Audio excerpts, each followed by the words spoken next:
السلام علیکم عزیز طلباء و طالبات۔ کوئی آواز اب اٹھائے کہ میرا کشمیر جل رہا ہے، کوئی آواز اب اٹھائے کہ میرا کشمیر جل رہا ہے، کوئی انصاف اب دلائے کہ میرا کشمیر جل رہا ہے۔ ماؤں کی گود سونی ہر باپ تڑپ رہا ہے، ماؤں کی گود سونی ہر باپ تڑپ رہا ہے، کوئی ان کی سن لے ہائے کہ میرا کشمیر جل رہا ہے۔ ظالم ہے سینہ تانے مظلوم ہے بے سہارا، ظالم ہے سینہ تانے مظلوم ہے بے سہارا، کوئی ظلم اب مٹائے کہ میرا کشمیر جل رہا ہے۔ ناظرین، آج کے اس لیکچر میں ہمارا موضوع آپ سمجھ چکے ہوں گے۔ حالات حاضرہ پر ایک انتہائی اہم موضوع کشمیر ہماری شہرگ ہے۔ قائد اعظم نے یہ کہا تھا کشمیر ہماری شہرگ ہے، اور ادھر سے بھارت کا یہ موقف رہا ہے کہ کشمیر بھارت کا اٹوٹ انگ ہے۔ یہ دو موقف ہیں، اور انہی دو موقفوں کے درمیان کا ہمارا آج کا موضوع ہے، اور دیکھتے ہیں کہ اس پہ حق کس کا ہے اور کشمیری کس کا ساتھ چاہتے ہیں۔ دیکھیے، سب سے پہلے مسئلہ کشمیر عالم اسلام کا بڑا اہم مسئلہ ہے کہ مسئلہ کشمیر جو ہے یہ عالم اسلام اور پوری عالمی دنیا کا ایک سب سے اہم مسئلہ رہا ہے۔ اقوام متحدہ کے لحاظ سے بھی اور دیگر جو عالمی طاقتیں ہیں جو ہر ایک مسئلے میں ٹانگ اڑانا اپنے اوپر فرض سمجھتے ہیں، ان کے لیے بھی یہ ہے کہ یہ ایک اہم مسئلہ ہے۔ کس طرح اہم مسئلہ کس طرح ہے؟ کیونکہ دنیا کا امن، خاص کر بر صغیر یا ایشیا اور پھر پوری دنیا کا امن اس مسئلے کے ساتھ منسلک ہے۔ یہ مسئلہ جب تک حل نہیں ہوگا دنیا میں امن نہیں آ سکتا۔ اگلی بات یہ کہ یہ مسئلہ شروع کب ہوا، یعنی اسلامیہ نے کشمیر کی غلامی کا جو دور ہے یہ کب شروع ہوا؟ عزیز طلبہ، 1819 میں جب ریاست جموں کشمیر پہ پہلے سکھوں کی حکمرانی تھی، سب سے پہلے یعنی مسلمانوں کی حکمرانی تھی، مسلمانوں کی حکمرانی ختم ہوئی تو سکھ حکمران بنے، سکھوں کی حکمرانی کو انگریز نے ختم کیا تو 75 لاکھ میں یہ ریاست یعنی جموں کشمیر مہاراجہ گلاب سنگھ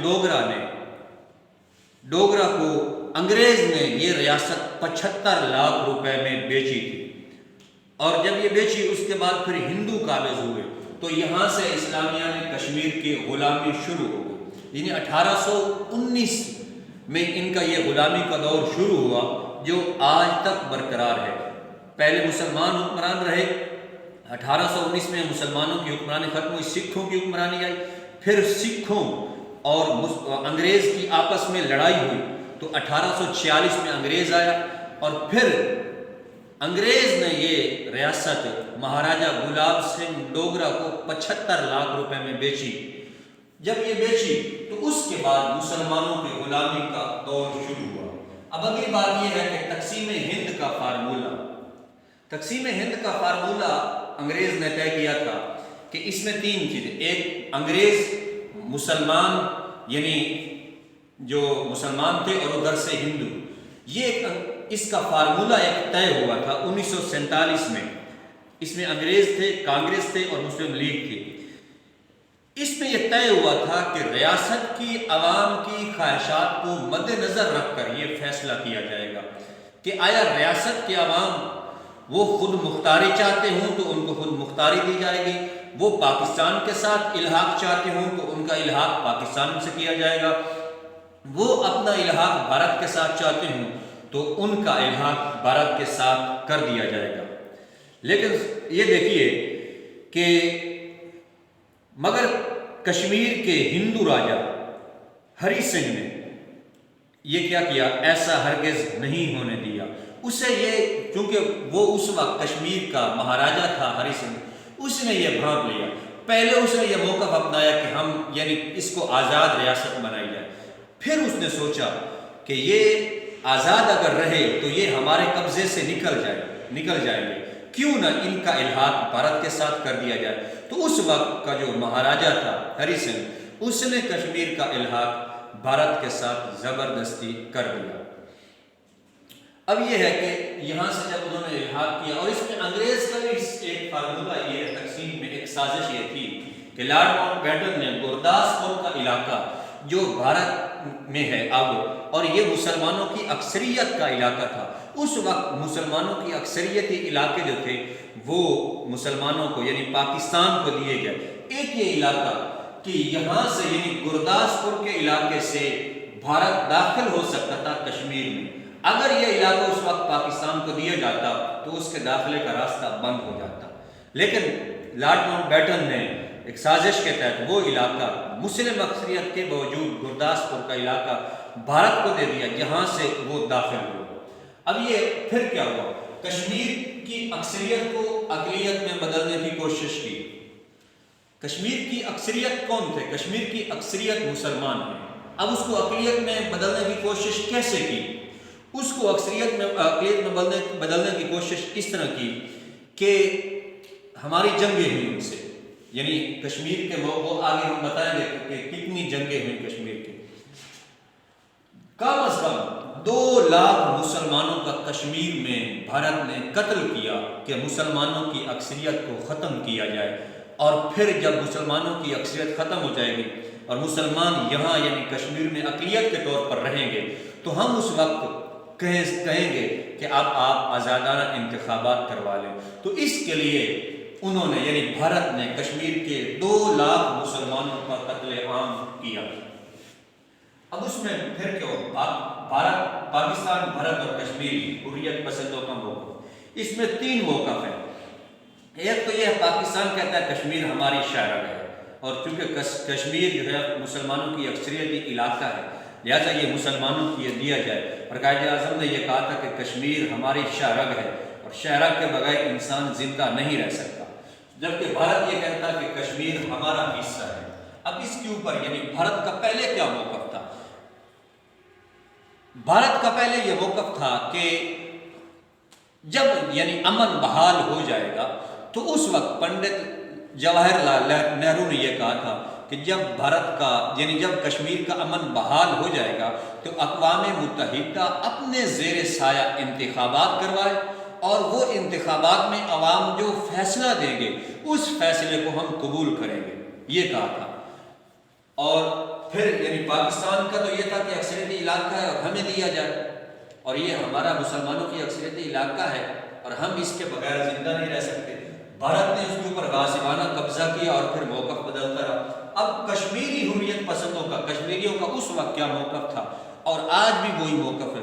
کچھ کشمیری حریت پسند وہ چاہتے ہیں کہ ہم آزادانہ ایک ریاست بنائیں، ہم خود مختار ہوں، جبکہ کچھ حریت پسند جو ہیں وہ چاہتے ہیں کہ ہم کشمیر کے ساتھ ہم پاکستان کے ساتھ اپنا الحاق کریں۔ اچھا، پنڈت جواہر لال نہرو نے یہ جو اعلان کیا تھا 1 جنوری 1948 کو اقوام متحدہ میں جا کر انہوں نے دہائی دی تھی بھارت نے کہ ہمیں بچائیے، اور اس میں یہ کہا تھا کہ اقوام متحدہ کے جب یعنی کشمیر کا امن بحال ہو جائے تو اقوام متحدہ اپنے زیر سایہ وہاں کے لوگوں میں یہ ریفرنڈم کروائے، اور اس کا جو فیصلہ ہوگا وہ ہم قبول کریں گے۔ اگر انہوں نے فیصلہ ہمارے حق میں دیا تو بھارت کے ساتھ، پاکستان کے ساتھ دیا تو یہ قراردادیں اب بھی اقوام متحدہ میں موجود ہیں، اور یہ پنڈت جواہر لال نہرو نے یہ موقف اس وقت اپنایا تھا۔ لیکن پھر کیا ہوا؟ انڈیا ہمیشہ کی طرح اپنے موقف سے پھر گیا، اس نے 2 گلی پالیسی اپنائی، اور وہی پنڈت جواہر لال نہرو کیا کہنے لگا کہ کشمیر تو ہمارا حصہ ہے۔ جس نے یہ کہا تھا کہ جب امن بحال ہو جائے تو اقوام متحدہ انتخابات کروائے اور ان کا فیصلہ ہم قبول کروائیں۔ پھر جب امن بحال ہوا اس وقت انہوں نے ایک نیا موقف اپنایا، وہ یہ موقف اپنایا کہ کشمیر ہمارا حصہ ہے۔ اب یہاں دیکھیے کہ اقوام متحدہ اور عالمی طاقتوں کی 2 گلی پالیسی، یہاں نہ صرف انڈیا کی 2 گلی پالیسی ہے بلکہ اقوام متحدہ اور دیگر جو عالمی طاقتیں ان کی بھی یہ 2 گلی پالیسی ہے کہ اقوام متحدہ میں اب بھی وہ قراردادیں موجود ہیں جس میں یہ کہا گیا ہے کہ ہم کشمیر کے لوگوں کی خواہشات کا احترام کریں گے اور یہاں آزادانہ انتخابات کروائیں گے، اور اس انتخابات میں جو فیصلہ ہوا وہ ہم قبول کریں گے۔ اور یہ خود بھارت نے کہا تھا، اقوام متحدہ نے یہ قراردادیں پاس کی تھی، تو اقوام متحدہ اب کیوں خاموش ہے؟ اقوام متحدہ اپنی قراردادوں کے پس منظر میں فیصلہ کیوں نہیں کروا سکتا؟ جب یہ حالات دیکھے گئے تو کیا ہوا؟ کشمیر کے بھائیوں کے لیے پاکستانی اور قبائلی پٹھان نوجوان یہ اٹھے، اور جب انہوں نے دیکھا کہ کشمیریوں کے اوپر ظلم و استبداد اور ظلم کی ایک اندھیری رات چھائی ہوئی ہے، تو وہ اپنے مسلمان بھائیوں کے لیے اٹھے۔ کیوں؟ اقبال نے کہا تھا، اخوت اس کو کہتے ہیں، چبھے کانٹا جو کابل میں، تو ہندوستان کا ہر پیر و جواں بیتاب ہو جائے۔ وہ اٹھے، اور کیوں اٹھے؟ کیونکہ کشمیریوں سے ہمارا رشتہ جو ہے وہ نظریاتی ہے، وہ لا الہ الا اللہ کا رشتہ ہے، اور دنیا میں جہاں کہیں بھی مسلمان رہتے ہیں، ہمارے اسلاف نے یہ کہا کہ مسلمان ایک جسم کی مانند ہے، جسم کے کسی حصے کو بھی تکلیف ہو تو درد جو ہے وہ پورا جسم محسوس کرتا ہے۔ تو جب ہم نے دیکھا جبر و تشدد کشمیریوں کے اوپر، تو اس کے پس منظر میں شروع سے پاکستان کوشش کر رہا ہے۔ ہماری کشمیر کے موقف پہ انڈیا سے 3 جنگیں ہو چکی ہیں۔ 1947 میں جنگ ہوئی ہے، 1965 میں جنگ ہوئی ہے، 1999 میں جنگ ہوئی ہے۔ لیکن بدقسمتی سے یہ ہے کہ پاکستان کا جو موقف ہے وہ یہ ہے کہ اقوام متحدہ کی قراردادوں کے پس منظر میں فیصلہ کروایا جائے۔ اب افسوس یہ ہے کہ اقوام متحدہ کی قراردادوں کے پس منظر میں جب فیصلہ پاکستان چاہتا ہے تو ایک کمزوری پاکستان کی بھی رہی ہے کہ پاکستان اپنے موقف کو عالمی منظرنامے اور عالمی سطح پہ اپنے موقف کو صحیح طور پر نہ پہلے اجاگر کر سکا ہے اور نہ اب اجاگر کر سکا ہے، اور پاکستان کے جو صاحب اقتدار ہیں ان کی طرف سے کشمیریوں کے لیے ہمیشہ جو موقف رہا ہے وہ کمزور رہا ہے۔ عام جو لوگ ہیں ان کا موقف تو کشمیریوں کے لیے رہا ہے، اور کشمیریوں نے بھی اب سوچ رکھا ہے، فیصلہ کر لیا۔ کیا سوچا ہے؟ کفیل کچھ بھی ہو ہر حال میں اپنا حق لیں گے، عزت سے جیے تو جی لیں گے یا جام شہادت پی لیں گے۔ لیکن عام مسلمان کی یہ دعائی ہے کہ جنت نظیر خطہ دوزخ میں ڈھل رہا ہے، جنت نظیر خطہ دوزخ میں ڈھل رہا ہے، کشمیر جل رہا ہے، کشمیر جل رہا ہے، غفلت سے جاگنے کی کوشش نہیں کہیں بھی، غفلت سے جاگنے کی کوشش نہیں کہیں بھی، پہلے نہ خیر امہ یوں بے عمل رہا ہے۔ السلام علیکم۔